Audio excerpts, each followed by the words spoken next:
Okay, so I will have a talk with Rohan after the class is over. So regarding what we were doing last time in the previous class, it was a very interactive class wherein you all participated in impromptu speech. Okay, and then later on we studied a picture and we tried to interpret the action that was taking place and that would take place soon after. And so today we will be starting with a new topic.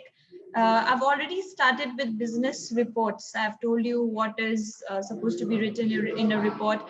How are you supposed to write it? But before I share a sample of a report with you all, I'd like you all to learn how to write a memo, because a memo is a kind of a shorter document.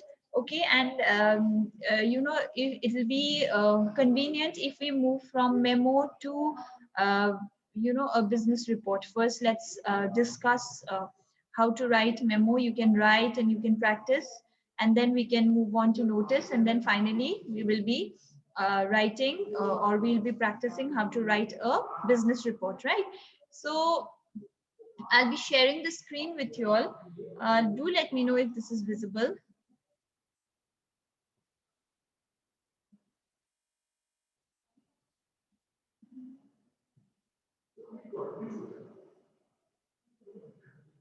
Visible? Yes, ma'am. Okay, I think I'll be sharing it. Wait, just give me a moment so that it's clear to you.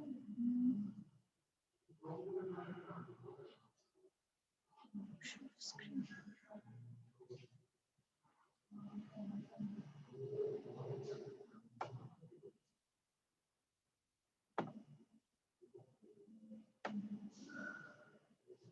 Is the text clear, or do you think I should increase the font size?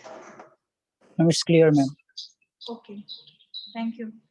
So a memo, we were talking about business report in which you are supposed to write a certain report. First you are given a task, okay, and after researching on that and after conducting a good study on the topic, you're supposed to prepare a report. Okay, now a memorandum is a simpler document, is a more simple document. That's the reason, just give me 2 minutes. That's the reason why I wanted you all to learn how to write a memo first and then move on to report, because a memo is a simpler document. It is more simple. It is easier to write, and it is also, it doesn't have too many rules and regulations that you need to keep in mind. So first let's read what a memo actually is. Okay, so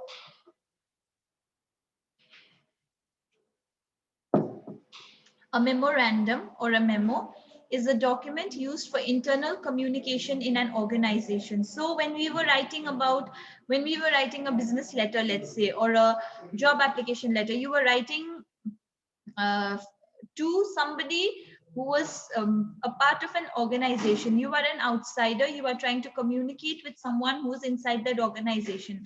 Now, imagine this situation wherein you are a part of an organization. You've already joined a company, and then you need to communicate a certain information with the members of that very company. Suppose you're working with a team, right? So, if you need to, suppose you are a head, you are heading a team, and you need to pass on a certain information to your team mates, or to those who are your subordinates. Now how do you do that? You write a memo and then you send it to them, okay, so that they get or they understand what you are trying to communicate with them. So that is why memo is a document used for internal communication within that organization. You are not sending the letter to somebody who's outside your company. You're already working in a company. Within that company you are trying to communicate, okay. It may be addressed to a person or a group. So if you are a head of, let's say, the marketing team, okay, then you are going to write a memo to, let's say, your team members. So it is from one person to a group, okay, or sometimes it may be that you may write just to another person, okay, in the group. So the writers and the readers are well acquainted with each other. So you know your teammates very well. You know who is there in the team. Okay. And they know you. Okay. That is why a memo does not have formal elements like salutation. You don't have to write, you have to write sir, ma'am, respected sir, respected ma'am. Okay. You don't have to write that because it's already understood who you are writing it to. Okay. And you are very well acquainted with that person. So it does not have any salutations like that. No greetings. No need to write hello, hi, or good morning, good evening. Nothing of that sort. And even after you write the memo, no signatures at the end. So you should remember this point very clearly. I mean, you should pay attention to this point. Why does a memo not have formal elements like salutations, uh, salutations or greetings or even signatures? Because the writers and the readers, they know each other very well. So that is the reason why it does not have salutations, greetings, or even signatures at the end. Okay. A memo usually records events or observations on a topic or provides information about any development in an organization. Suppose there is a development taking place in the organization and you feel that your teammates need to know about it. Okay. Suppose you are trying to launch a new product, then maybe the teammates need to know about it first before you launch that product formally in the market, isn't it? So you have to inform your team about the launch date and what each team member is supposed to do. So those developments you need to tell your teammates about, and you do that through a memo. Since it is only about communicating some important information relating to the functioning or processes of the company, it is usually quite direct in its approach. You don't have to write, usually when we write formal letters or applications, we usually stick to those formal rules and regulations wherein you start your application with sentences like, with humble submission and due respect, I would like to state a few lines for your kind consideration. Okay, this is when we are writing it to somebody who doesn't know us and with whom we need to be very formal. Now here is not, that is not the case. You are communicating with people you know very well, and so that is the reason why your approach has to be quite direct. You have to be to the point, and you should only focus on what the reader wants to know or what the reader needs to know. Okay. The content must be brief, to the point, giving specific dates or time of, if any. So suppose you're talking about the product launch, you have to give the detail about the product launch, and then you have to tell the team mates about the date and time very specifically, right? The language should be polite, pleasant, and friendly. The language in which you write should be very polite and pleasant and friendly. It should not sound bossy or instructive. It should not sound, as if you are passing orders or giving some orders to your teammates. It should be participative and tactfully articulated. It should be written very well so that the people who read it, feel like they are being informed about something important and feel like whatever work they've put in so far is being appreciated, right? So it should not sound bossy or instructive. It should be participative and tactfully articulated. A memo is generally used to convey a policy decision. Suppose a decision is made by the company, and all the people in the company, the workers, employees need to know about it. So a memo is given to them, right?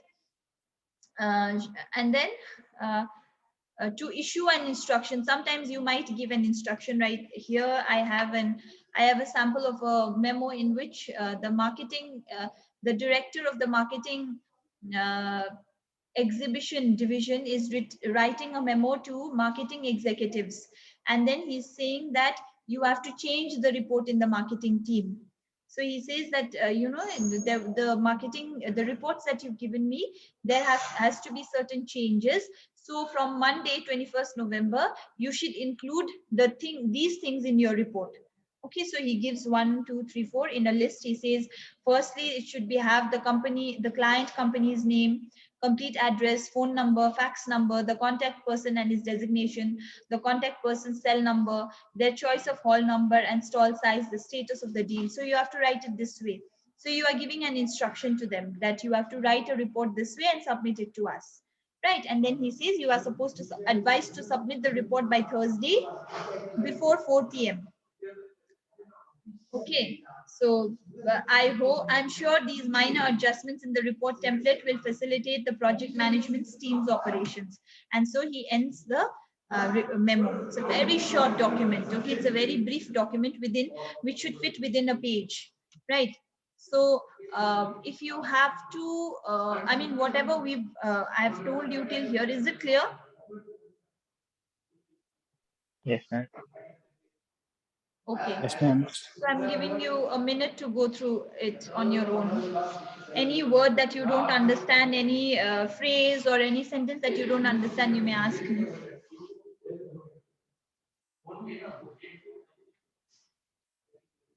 I'm giving you a minute, okay?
Done?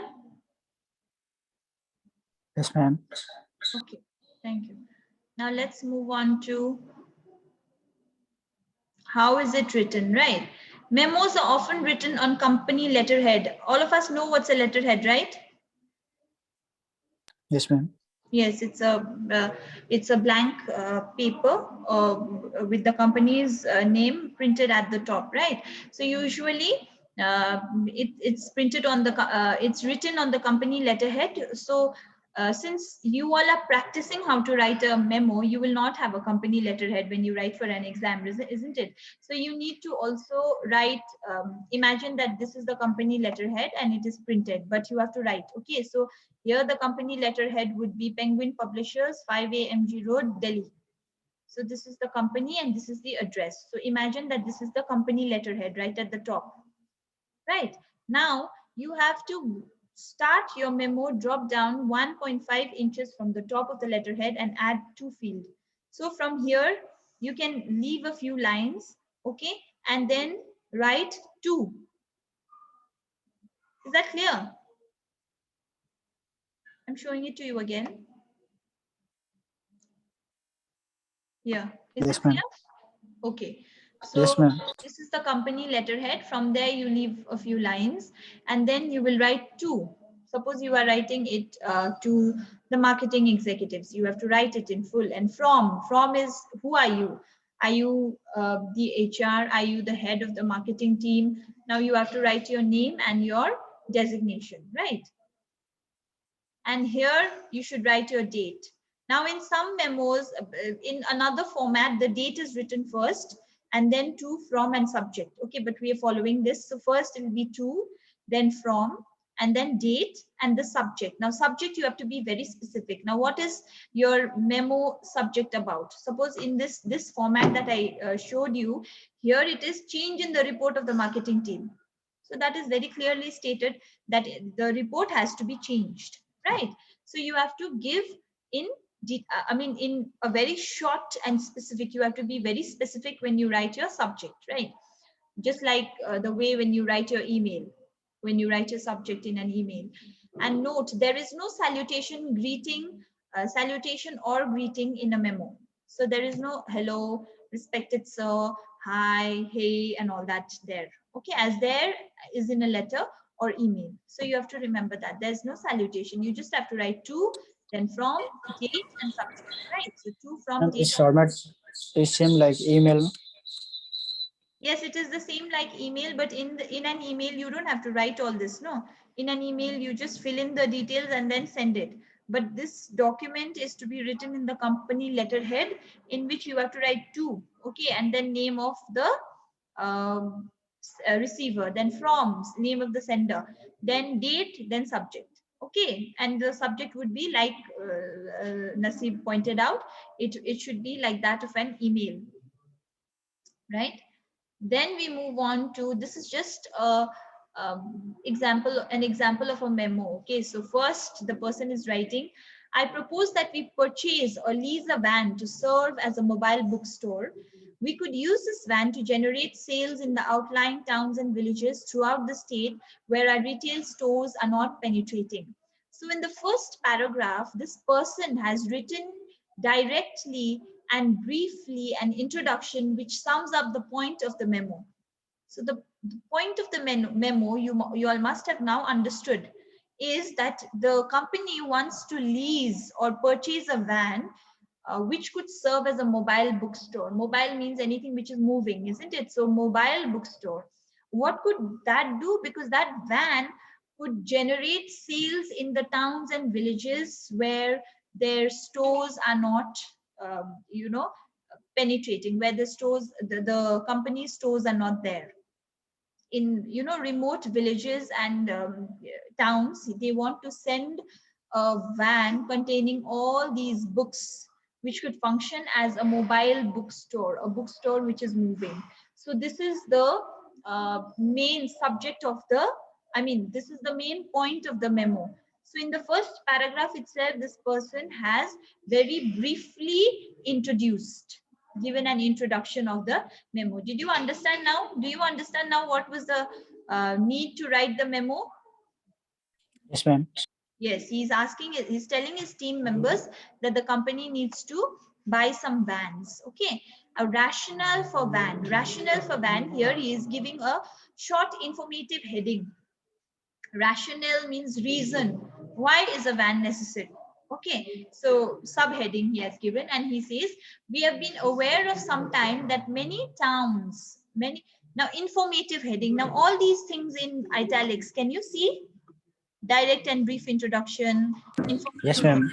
Yes, these are for your information. Okay, you're not supposed to write this when you write an actual memo. Okay, so here we have been aware for some time that many small towns around the state do not have adequate bookstore facilities. But the economics of the situation are such that we would not be able to open a comprehensive branch and operate it profitably. However, we could afford to stock a van with books and operate it for a few days at a time in various small towns throughout the state.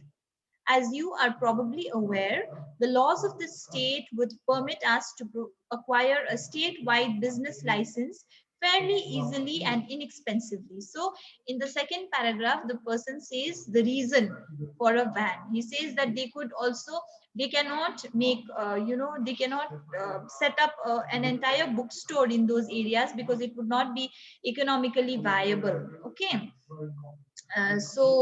if they get a state-wise license, it would be possible for them to send a van, okay, which could sell those books, and that would be economically viable also. Okay, so with the proper advance advertising, we should be able to generate much interest in this initiative. It seems to me that this idea has much merit because of the flexibility it offers us. For example, we could tailor the length of our stay to the size of the town and the amount of business generated. Also, we could customize the inventory to the needs and interests of the particular locale. So he's adding more information so that it could persuade the other team members or the company to buy a van. So he gives more information, like it could, if we advertise, then we can generate a lot of interest. Okay, and also the van would be very flexible, and we could also change the length of our stay to the size of the town and amount of business generated. Okay, and we could also customize the inventory. That means the books we could customize according to the interests of that particular locality. Okay, and then finally, what is the action that is required? That is the conclusion. Okay, so the driver of the van would act as a salesperson, and we would of course have copies of a complete catalog so that mail orders could be taken as well. Please let me know your thoughts about this proposal. If you wish, I can explore the matter further and generate cost and sales estimates. And then Here here he is giving a clear closing that asks for specific action. So after when you end your memo should always end with a request for an action. Okay, so let's look at the rules for writing a memo.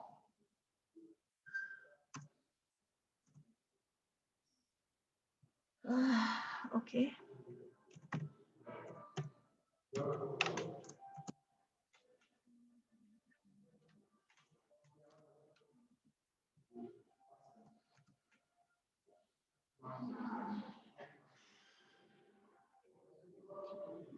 Rules. All text is justified to the left side of the page, except for the letterhead. Letterhead is usually at the top left, isn't it? So, except that letterhead, everything should be justified to the left, just like we did in the job application letter. None of the first paragraphs are indented. Indented meaning, remember when you were in school, or even when I was in school, we were asked to start a paragraph this way, from the margin to two fingers space, and then write the paragraph. Remember? Yes, ma'am. Remember? That is how we used to start a Yes, ma'am. paragraph. Yes, but now the paragraph should not be indented. Okay, that means you should not leave space in front of your first paragraph. When you're starting your paragraph, there should be no indent. There should be no space. Okay. Business documents are justified left format, while academic format indents the first paragraph. Okay, forget about, you don't need to remember this. You just remember that there should be no paragraphs, right? Text, oh, suppose, sorry, there should be paragraphs, but there should be no space in front of those paragraphs. You have to write it in 3 clear paragraphs. Okay, text is single spaced between the lines. There is double spacing between the paragraphs, and notice that there is no closing signature in the memo. You must have noticed in the memo here that after the memo ends, there is no signature. Is there a signature? Is there a No, ma'am. signature? No, ma'am. No, isn't it? Why? Because right at the top you have already written that, right at the top And you've already written who the memo is from, isn't yes, it? ma'am. Two from. Yes. Then the best ending for a memo is a clear closing action. So you have to demand for a certain action to be taken. Okay, and be very clear about what you want your reader to know or to do after reading the memo, which makes it easy for your reader to respond. Okay, this is a sample memo from a very acceptable Purdue. That's a website for academic documents, and the format used there is used internationally. Okay, but here I've just added the company letterhead, Vero Mode. I've just given the name of a very famous design house. Okay, and then I've given a fictional address, and here you can see to Kelly Anderson, marketing executive, from Jonathan Fitzgerald, marketing research assistant. Okay, date is given here like this, 14 June 2021. Then subject is fall clothes line promotion. Fall means autumn. You know that for all these design houses, they usually launch designs, spring collection, summer collection, fall collection. Okay, so for the promotion of fall collection, now there are certain decisions that need to be taken. Okay, so this person who is a marketing assistant is writing a memo addressed to the marketing executive. Okay, please go through this. Sorry.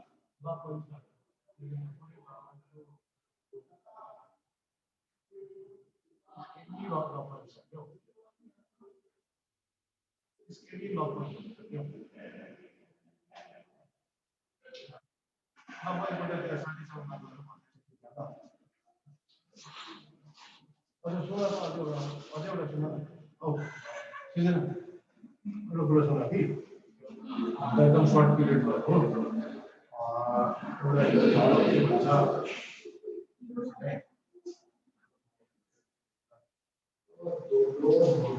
Please read it. I'll just connect my laptop to a charger.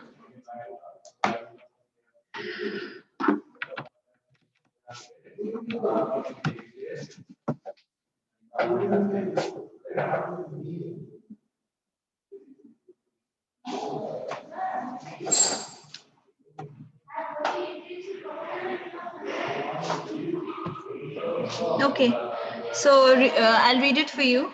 Market research and analysis. Market research and analysis show that the proposed advertising media for the new fall lines need to be reprioritized and changed. So he's talking about how the advertisement should be done. He says that, the old fashioned advertisement is not going to work. We need to now focus on internet advertisements. Okay. Findings from focus groups and surveys have made it apparent that we need to update our advertising efforts to align them with the styles and trends of young adults today. No longer are young adults interested in sitcoms as they watch reality television shows.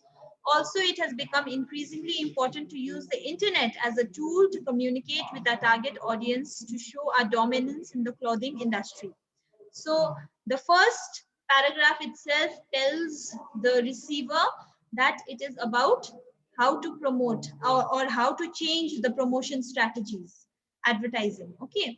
And then secondly, you can see that there is a subheading in which this person says internet advertising.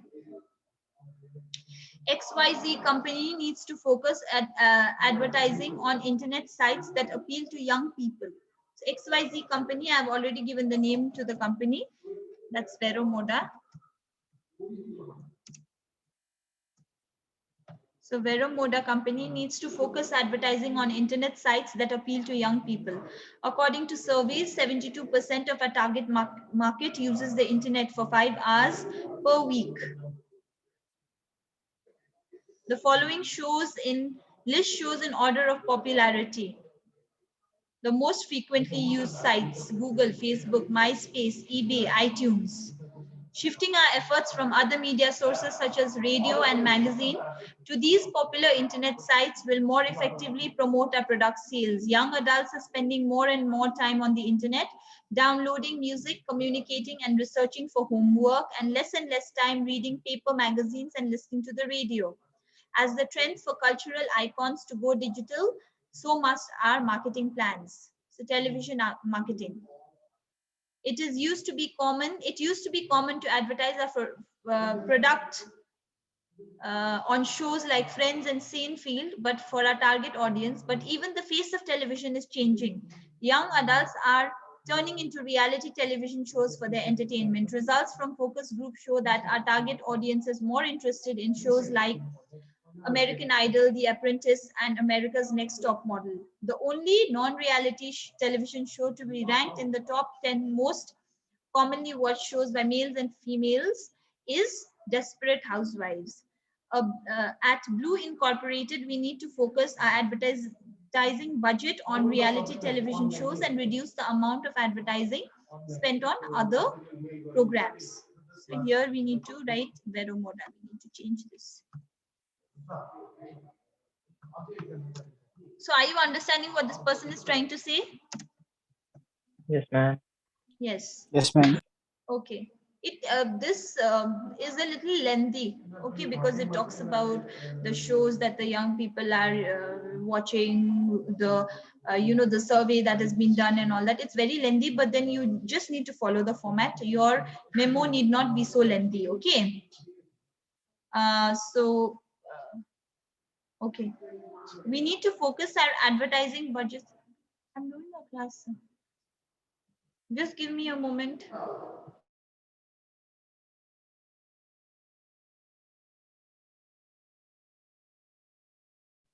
Please keep reading it, okay?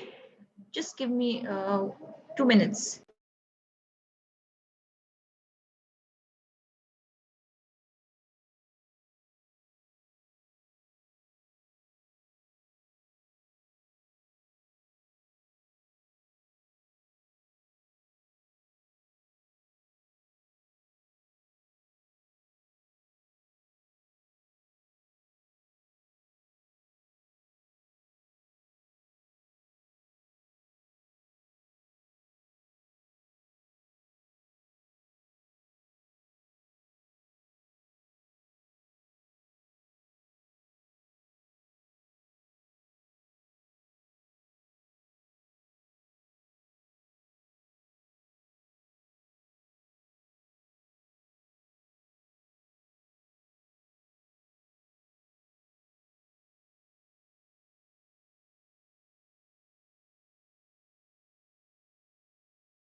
Okay, there was something relating to the club, a small decision that we needed to make. So sorry.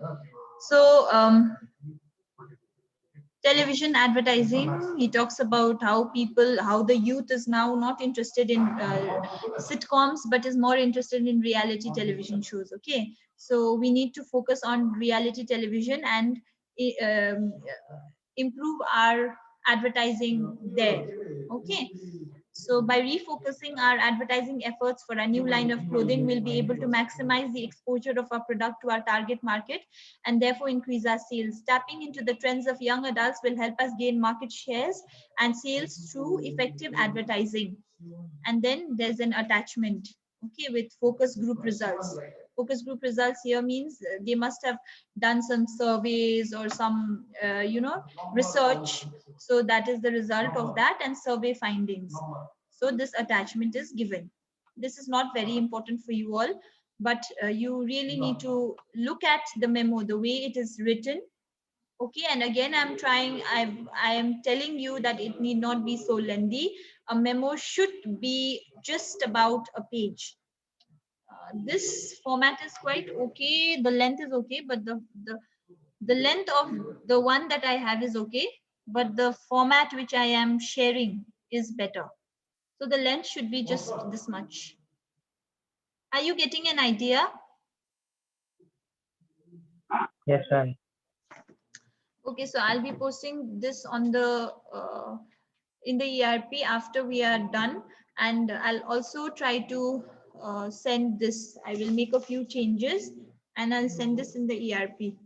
Maybe tomorrow when we have the class, I can discuss this with you and we'll try to write a memo in the class. Okay, so I think it's about to be time. So any questions on what we did today? Ma'am, the that below the subject, the format of this memo is like, ma'am, introduction, main body, and conclusion, ma'am. Conclusion. Yes, yes, yes. Introduction. Okay. In the introduction, you will, specify that what the memo is about. In the body, you will give more information, and in the conclusion, you will ask for a certain action. Like, for example, this memo that I was discussing with you, this was to ask the marketing executive to change their report, isn't it? So, in the introduction, that person writes that I have received certain requests for the report to be changed, and then in the second paragraph he gives the details of what is to be changed, and then finally the action that is needed. And what is the action that is needed? Submit your report Thursday, every Thursday before 4 p.m. That is the action. It is a very simple document, but I am dealing it in a very detailed way so that you all don't make mistakes, don't get confused. I will of course share this and also this with you for this for uh, the format. You can follow the one that I've already shared. For the length, you can follow this. So both the formats, I'll be posting it. I have not I need to type this out, so I need some time for that. Before your class tomorrow, I'll be able to type it out and be ready with it. And then maybe we could practice writing the memo during the class. Okay, ma'am. Okay, you just need to remember this format: letterhead, to, from, date, subject, and then first paragraph, second paragraph, third paragraph, end. No signature, no thank you, nothing. No extra details. Okay, so we will practice writing a memo tomorrow in the class. Can we do that? Yes, ma'am. Okay. Uh, okay, so can you switch on your cameras? I'll just take your attendance quickly.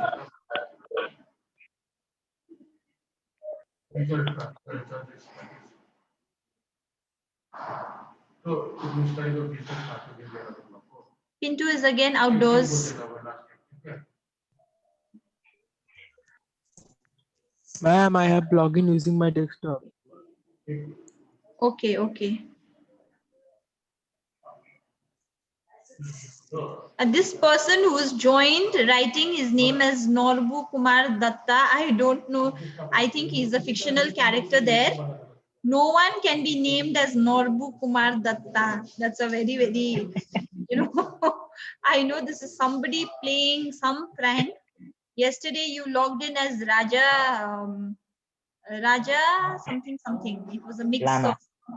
Raja something Lama. And Raja Raja Lama. Lama. Hmm? I was about to fall for this, today. I was about to say Norbu Kumar Datta. I was about to say that, and I remembered about what happened yesterday in Raja Sir's class. So, Mr. Whoever you are, try to type out your real name so that you also get attendance. Or is it somebody who's already in the class? Chandan is laughing. I hope it's not Chandan. Naseeb, are you Norbu Kumar Datta? No, ma'am. I don't think Rohan is, because yesterday Rohan was not in the class, in Raja Sir's class, yet there was somebody called Raja Subba. So, okay, whoever that is. Anyway, thank God I didn't fall for this prank. So thank you, students. You all have a good day, and see you all tomorrow. We will practice writing a memo tomorrow. Okay? Thank you. Thank you, ma'am.